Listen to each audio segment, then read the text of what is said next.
Good morning, everyone. Welcome to IAS point. This is Deepali और आज का हमारा टॉपिक है लोगों की रोजगार में भागीदारी. श्रमिक जनसंख्या अनुपात, जिसका प्रयोग देश में रोजगार की स्थिति के विश्लेषण के लिए सूचक के रूप में किया जाता है, यह जानने में सहायक है कि जनसंख्या का कितना अनुपात वस्तुओं और सेवाओं के उत्पादन में सक्रिय रूप से योगदान दे रहा है. यदि यह अनुपात अधिक है तो इसका तात्पर्य है जनता की काम में भागीदारी अधिक होगी. यदि यह अनुपात मध्यम या कम हो तो इसका अर्थ है कि देश की जनसंख्या का बहुत अधिक अनुपात प्रत्यक्ष रूप से आर्थिक कार्यों में संलग्न नहीं है. मतलब श्रमिक जनसंख्या अनुपात, जिसका प्रयोग देश में रोजगार की स्थिति के विश्लेषण के लिए सूचक के रूप में किया जाता है. मतलब जो श्रमिक जनसंख्या अनुपात है उससे हम ये पता कर सकते हैं कि देश में रोजगार की क्या स्थिति है. यह जानने में सहायक है कि जनसंख्या का कितना अनुपात वस्तुओं और सेवाओं के उत्पादन में सक्रिय रूप से योगदान दे रहा है. वो हमें ये बताता है कि जो हमारे देश की पूरी टोटल जनसंख्या है, यानी हमारे देश की जो पूरी टोटल जनसंख्या है, उसमें से कितने लोग वस्तुओं और सेवाओं के उत्पादन में सक्रिय रूप से योगदान दे रहे हैं. यदि यह अनुपात यानी श्रमिक जनसंख्या का अनुपात जो है वो अगर जनता की काम में भागीदारी अधिक होगी तो वो कैसा होगा, अधिक होगा. और अगर काम में भागीदारी कम हुई तो श्रमिक जनसंख्या अनुपात कम होगा. तो इसका अर्थ होगा कि देश की जनसंख्या का बहुत अधिक अनुपात प्रत्यक्ष रूप से आर्थिक क्रियाओं में संलग्न नहीं है, यानी वो अधिक होगा. तो सभी लोग अच्छी तरह से भागीदारी कर रहे हैं, उसमें कोई प्रॉब्लम नहीं है. पर अगर वो कम होता है तो इसका मतलब ये होगा कि बहुत से लोग घर पर ही फ्री बैठे हैं, वो किसी तरह का कार्य नहीं कर रहे हैं और ना ही उसमें अपना योगदान दे रहे हैं. अब ये हमें एक चार्ट दिया है जिसमें भारत में श्रमिक जनसंख्या का अनुपात बताया है और कब के हिसाब से बताया है. 1999 से 2000 में जो श्रमिक जनसंख्या का जो अनुपात निकाला गया वो कुछ इस तरह था. कैसा था कि उस टाइम पर पुरुष थे, वो कुल कितने थे, 52.7. ठीक है. और स्त्री कितनी थी, 25.4. और उनका योग था 39.5. और जो ग्रामीण क्षेत्र में पुरुष थे उनका था 7.1 और स्त्रियां थी उनका था 29.9 और योग था 41.7. और जो शहरी श्रमिक जनसंख्या अनुपात था वो पुरुष का क्या था, 51.8, स्त्रियों का था 13.9 और योग था 33.7. तो कुछ इस तरह से था 1999 से 2000 तक का भारत में श्रमिक जनसंख्या का अनुपात. आपने जनसंख्या शब्द का अर्थ तो पिछली कक्षाओं में पढ़ लिया होगा. जनसंख्या शब्द का अभिप्राय किसी क्षेत्र विशेष में किसी समय विशेष पर रह रहे व्यक्तियों की संख्या से है.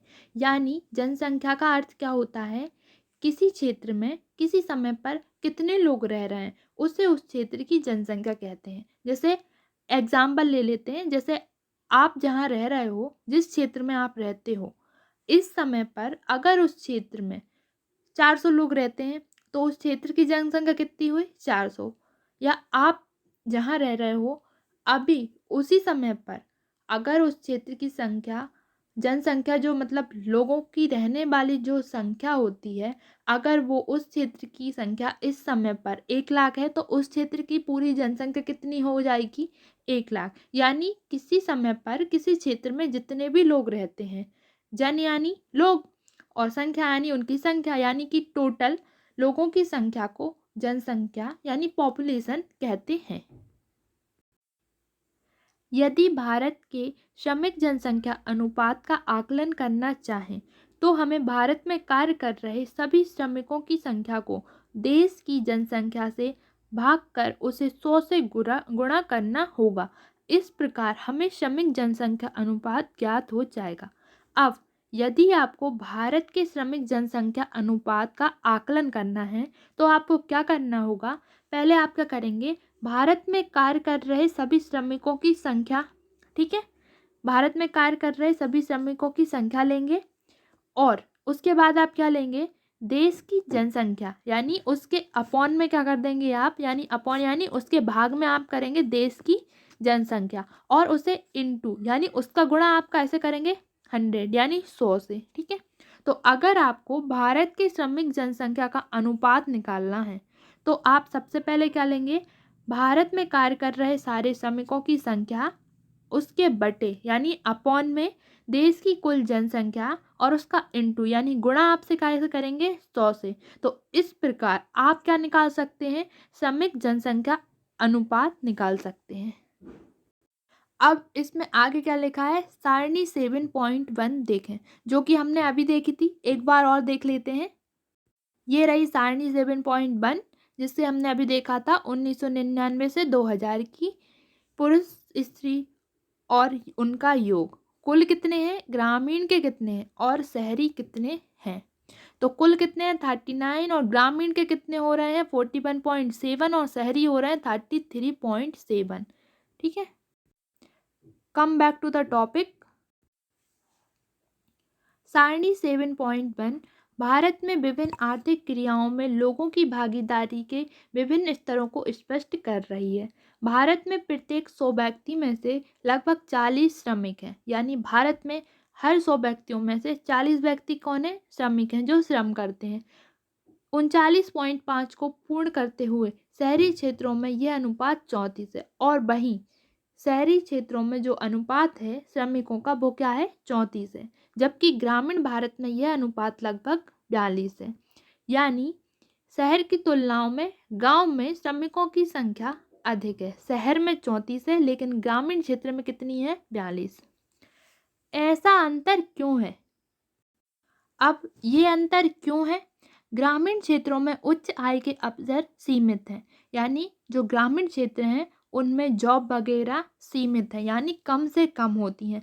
इसी कारण रोजगार बाजार में उनकी भागीदारी अधिक है, और इसी कारण वे लोग श्रम को ज़्यादा महत्व देते हैं और श्रम करने में ही ज़्यादा विश्वास रखते हैं।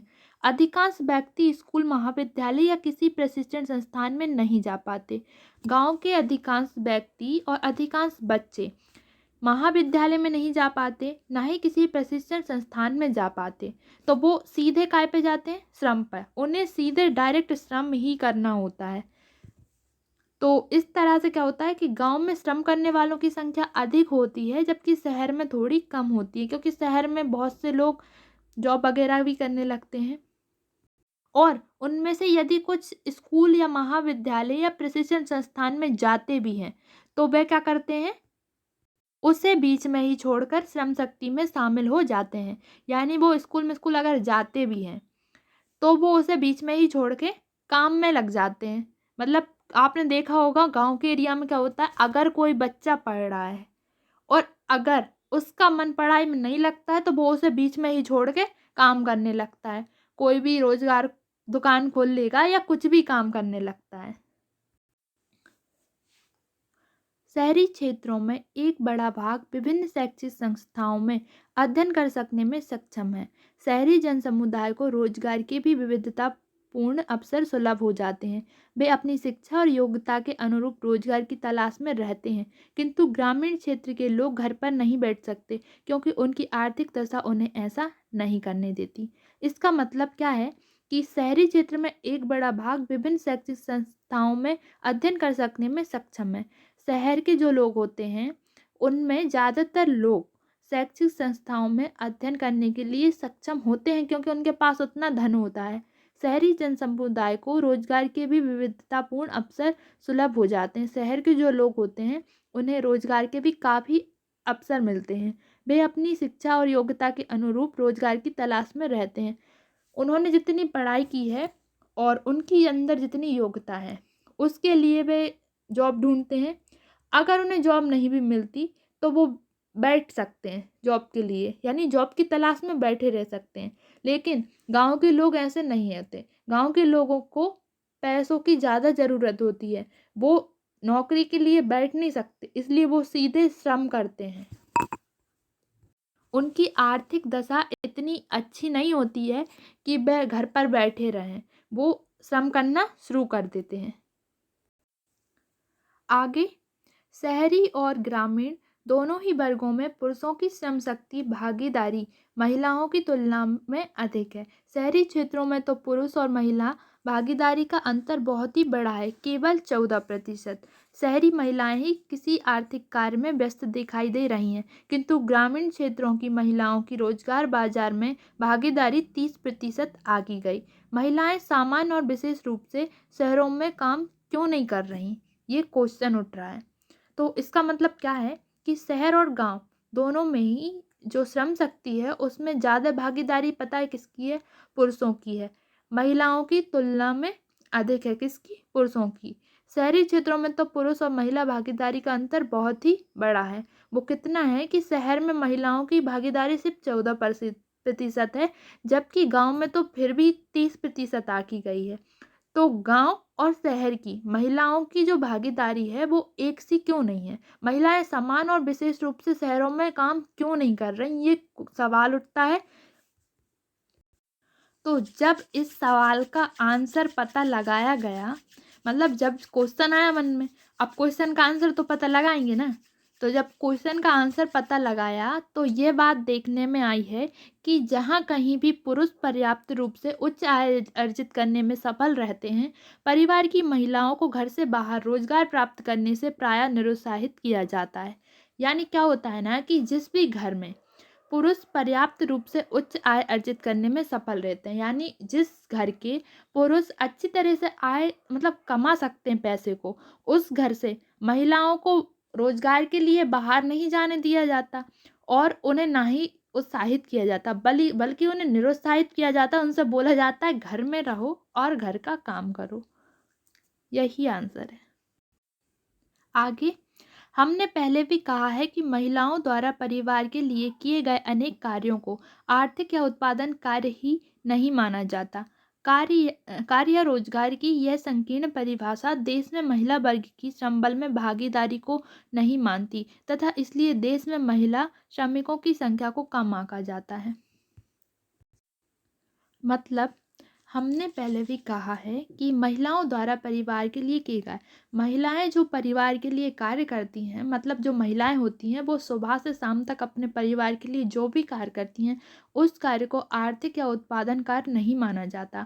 कार्य या रोजगार की ये संकीर्ण परिभाषा देश में महिला वर्ग की संबल में भागीदारी को नहीं मानती। यानी वह कितना ही कार्य कर लें, ये देश की संबल में भागीदारी को नहीं माना जाता। उनके इस कार्य को देश के संबल में भागीदारी को नहीं माना जाता और उन्हें तो श्रमिक में उनकी उनकी गिनती तो श्रमिक में की ही नहीं जाती, क्योंकि उनके काम के लिए उन्हें कोई मजदूरी नहीं मिलती। ये हम पहले भी पढ़ चुके हैं। इसलिए देश में महिला श्रमिकों की संख्या को कम आंका जाता है। जरा सोचकर देखिए कि घर के भीतर और खेतों में महिलाएं कितने ऐसे ही काम करती हैं जिनका उन्हें कोई भुगतान नहीं किया जाता, चूंकि वे परिवार तथा खेतों के रखरखाव में निश्चित रूप से योगदान देती हैं। क्या आपको नहीं लगता कि उनकी संख्या भी महिला श्रमिकों में सम्मिलित की जानी चाहिए? यानी कि ऐसी महिलाएं जो घर के काम करती हैं, काफ़ी मेहनत करती हैं सुबह से शाम तक, लेकिन उनका किसी भी तरह से भुगतान नहीं किया जाता। वे परिवार तथा खेत के रखरखाव में निश्चित रूप से अपना योगदान देती हैं। क्या आपको ऐसा नहीं लगता कि उनकी संख्या भी महिला श्रमिकों में सम्मिलित की जानी चाहिए? ये बात मैंने आपसे कल भी पूछी थी और आज ही पूछ रही हूँ। क्या आपको ऐसा लगता है कि महिलाओं की संख्या और महिलाओं की गिनती भी महिला श्रमिकों में की जानी चाहिए? अगर आपको ऐसा लगता है तो एक बार मुझे कमेंट में ज़रूर बताना। तो कैसा लगा ये टॉपिक, लोगों की रोजगार में भागीदारी?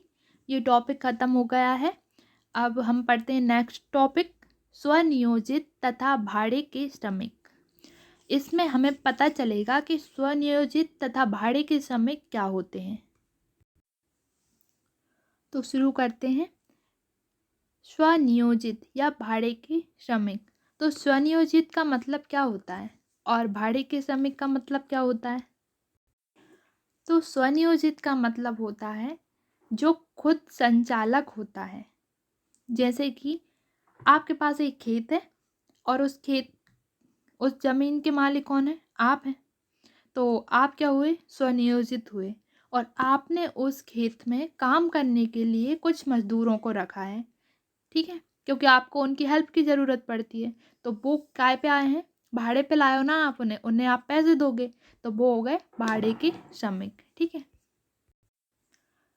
आगे, क्या श्रमिक जनसंख्या अनुपात समाज में श्रमिकों की स्थिति और कार्य की दशाओं के विषय में भी कुछ जानकारी देता है? यदि किसी उद्यम में श्रमिक के स्तर या पद की जानकारी मिल सके तो निश्चय ही देश में रोजगार के गुणवत्ता के आयामों की जानकारी प्राप्त करना संभव होगा।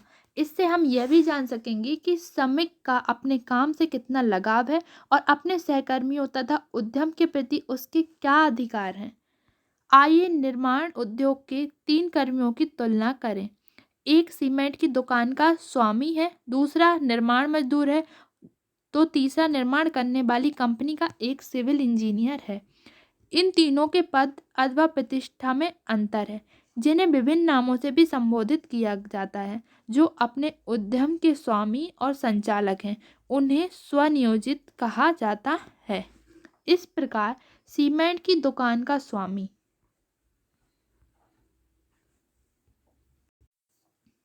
क्या श्रमिक जनसंख्या अनुपात समाज में श्रमिकों की स्थिति और कार्य की दशाओं के विषय में भी कुछ जानकारी देता है? यानी जो श्रमिक जनसंख्या अनुपात है वो समाज में श्रमिकों की दशा और उनकी स्थिति की जानकारी भी देता है क्या? अगर अगर वो उसकी जानकारी देता है तो श्रमिक के स्तर या पद की जानकारी अगर उससे मिलती है तो निश्चय ही देश में रोजगार के गुणवत्ता के आयाम की जानकारी प्राप्त करना संभव होगा। इससे हम क्या जान पाएंगे? इससे हम ये जान पाएंगे कि श्रमिक का अपने काम के प्रति कितना लगाव है। वो कैसे कि श्रमिक तो सभी होते हैं, लेकिन जो स्वनियोजित हैं उनका अपने काम के प्रति ज़्यादा लगाव होगा, क्योंकि वो काम उनका खुद का है। और जो भाड़े के मजदूर हैं वो काय पे आए हैं, भाड़े पे, उनका अपने काम के प्रति लगाव थोड़ा कम हो सकता है, क्योंकि वो किसी और का काम करने आए हैं। पर ऐसा कुछ नहीं है, वो अपने अपने मन की बात होती है। दूसरी बात हम क्या पता लगा सकते हैं, उसका अपने सहकर्मियों और उद्यम के प्रति क्या अधिकार है, ये पता लगा सकते हैं। आगे, अगर हम निर्माण उद्योग के 3 कर्मियों की तुलना करें, जिनमें से पहला कर्मी क्या है, सीमेंट की दुकान का स्वामी है, यानी उसका वो मालिक है। दूसरा निर्माण कौन है, मजदूर है, यानी जो उनकी हेल्प करता है। और तीसरा निर्माण करने वाली कंपनी का एक सिविल इंजीनियर, यानी सीमेंट बनाने वाली कंपनी का एक कौन है, सिविल इंजीनियर है। इन तीनों के पद अथवा प्रतिष्ठा में अंतर है, जिन्हें विभिन्न नामों से संबोधित किया जाता है। जो अपने उद्यम के स्वामी और संचालक हैं उन्हें स्वनियोजित कहा जाता है, यानी जो उसका मालिक है, जो अपने उद्यम के स्वामी यानी उद्यम के मालिक और संचालक यानी वो उसे पूरी तरह से चलाते हैं और वही उसके मालिक हैं, तो उन्हें हम क्या कहेंगे, उन्हें हम कहेंगे स्वनियोजित। ठीक है, तो इस तरह से सीमेंट की दुकान का जो स्वामी है वो कौन होगा, स्वनियोजित होगा। भारत का सबसे ज़्यादा श्रम बल इसी श्रेणी में आता है। निर्माण मजदूर अनियत मजदूर वाले श्रमिक कहलाते हैं। यह भारत की श्रम शक्ति का 33% है। ऐसे ही मजदूर अन्य लोगों के खेतों में अनियत रूप से कार्य करते हैं और उसके बदले में पारिश्रमिक प्राप्त करते हैं। निर्माण कंपनी के अभियंता के रूप में काम कर रहे व्यक्ति श्रम शक्ति का मात्र 15% ही है। जब किसी श्रमिक को कोई व्यक्ति या उद्यम नियमित रूप से काम पर रख उसे मजदूरी वेतन देता है तो वह श्रमिक नियमित वेतन भोगी कर्मचारी कहलाता है। अब ऐसे मजदूर, अनियत मजदूर क्या होते हैं? निर्माण मजदूर अनियत मजदूरी वाले श्रमिक कहलाते हैं और इनकी श्रम शक्ति का प्रतिशत भारत में कितना है, 33%। यानी वह जो कौन सॉरी यानी जो किसी के यहाँ मजदूरी पर काम करते हैं, ऐसे मजदूरों को हम क्या कहते हैं, अनियत मजदूर। अब निर्माण कंपनी के अभियंता के रूप में काम कर रहे व्यक्ति, यानी कि जैसे सीमेंट का इंजीनियर बताया, उनकी संख्या कितनी होती है, श्रम शक्ति में मात्र 15% ही होती है। ठीक है, और जब किसी श्रमिक को कोई व्यक्ति या उद्यम नियमित रूप से काम पर रख उसे मजदूरी या वेतन देता है तो वह श्रमिक क्या कहलाता है? नियमित वेतन भोगी कर्मचारी कहलाता है। आगे चित्र 7.1 को देखिए। इससे दोनों ही चित्रों से पता चल रहा है कि भारत में पुरुष और महिला श्रमिकों के 50% से अधिक तो स्वरोजगारी वर्ग में ही आते हैं। अतः स्वरोजगार ही देश की आजीविका का सबसे प्रमुख स्रोत है। अनियत मजदूरी कार्य पुरुषों और महिलाओं के लिए रोजगार का दूसरा प्रमुख स्रोत है। इस अनियत रोजगार में महिलाओं का अंश 37% पुरुषों से अधिक पाया गया है। नियमित वेतनभोगी रोजगारधारियों में पुरुष अधिक अनुपात में लगे हुए हैं। देश के 18% पुरुष नियमित वेतनभोगी हैं और इस वर्ग में केवल 8% महिलाएं हैं। महिलाओं के इस न्यून अंश का एक कारण कौशल स्तर में अंतर हो सकता है। नियमित वेतन वाले कार्यों में अपेक्षाकृत उच्च कौशल और शिक्षा के स्तर को आवश्यकता होती है। संभवतः इनके अभाव के कारण ही अधिक अनुपात में महिलाओं को रोजगार नहीं मिल पा रहे हूँ। क्या दिया है? 7.1 को देखना है। तो यह 7.1 रोजगार स्त्री पुरुष वर्गानुसार वितरण। इधर है पुरुष श्रमिक और यहाँ है महिला श्रमिक। यहाँ है इनकी 31%, यहाँ है 18% और 51%, 37%, 8% और 55%। स्वनियोजन यानी 51% है स्वनियोजन और इस साइड 55% महिलाओं का स्वनियोजन है। और नियमित वेतनभोगी कर्मचारी पुरुष कितने हैं? 18% और महिलाएं 8%। और दिहाड़ी मजदूरी वाले श्रमिक पुरुष हैं 31% और महिला हैं 37%। दोनों ही चित्रों से पता चल रहा है कि भारत में पुरुष और महिला श्रमिकों के 50% से अधिक तो स्वरोजगारी वर्ग में ही शामिल आते हैं। हाँ, तो भारत में जो 50% पुरुष और महिला श्रमिक हैं वह स्वरोजगारी वर्ग में ही आते हैं। अतः स्वरोजगार ही देश की आजीविका का सबसे प्रमुख स्रोत है। यानी खुद का रोजगार, स्वरोजगार ही देश की आजीविका का सबसे प्रमुख स्रोत है। नेक्स्ट, अनियमित मजदूरी कार्य पुरुषों और महिलाओं के लिए रोजगार का दूसरा प्रमुख स्रोत है। इस अनियत रोजगार में महिलाओं का अंश 37% है, पुरुषों से अधिक पाया गया।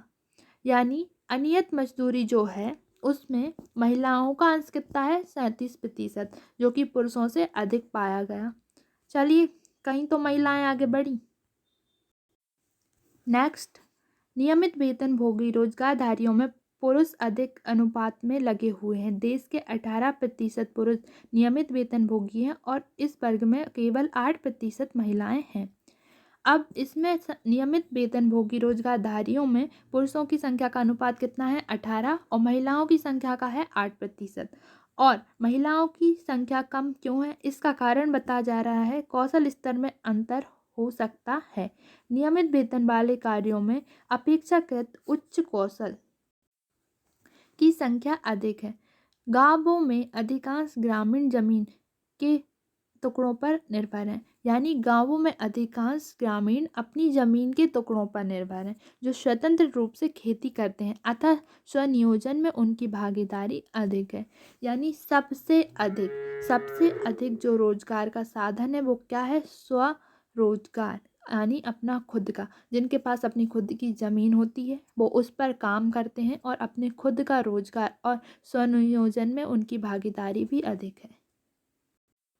आगे, शहरी क्षेत्रों में काम का स्वरूप भी अलग होता है। हर व्यक्ति कारखाना, दुकान और कार्यालयों का संचालक नहीं हो सकता। इसके अतिरिक्त शहरी उद्यमों में नियमित रूप से श्रमिकों की आवश्यकता होती है। अब बात होती है शहर की। शहर में क्या होता है? काम का स्वरूप ही अलग होता है। हर व्यक्ति कारखाना, दुकान और कार्यालय का संचालक नहीं हो सकता। शहर में क्या होता है ना, हर व्यक्ति हर कंपनी का खुद मालिक नहीं हो सकता। ऐसा नहीं हो सकता कि हर व्यक्ति की खुद की एक कंपनी हो। अगर ऐसा होगा तो फिर उस कंपनी में काम कौन करेगा? इसके अतिरिक्त शहरी उद्यमों में नियमित रूप से श्रमिकों की आवश्यकता होती है। और अब सबकी तो कंपनी हो नहीं सकती। अगर किसी एक के पास कंपनी है और 10 लोग उसमें काम करेंगे, ऐसा होता है शहर में। कंपनी का संचालक एक ही होगा और काम करने वाले मजदूरों की संख्या अधिक होती है। जबकि इसका उल्टा गांव में क्या होता है, सबके पास अपनी अपनी ज़मीन होती है, चाहे किसी के पास थोड़ी होगी किसी के पास कम होगी, सब अपनी अपनी ज़मीन पर अपना अपना काम करेंगे और इसलिए गांव में स्वरोजगार ज़्यादा होता है।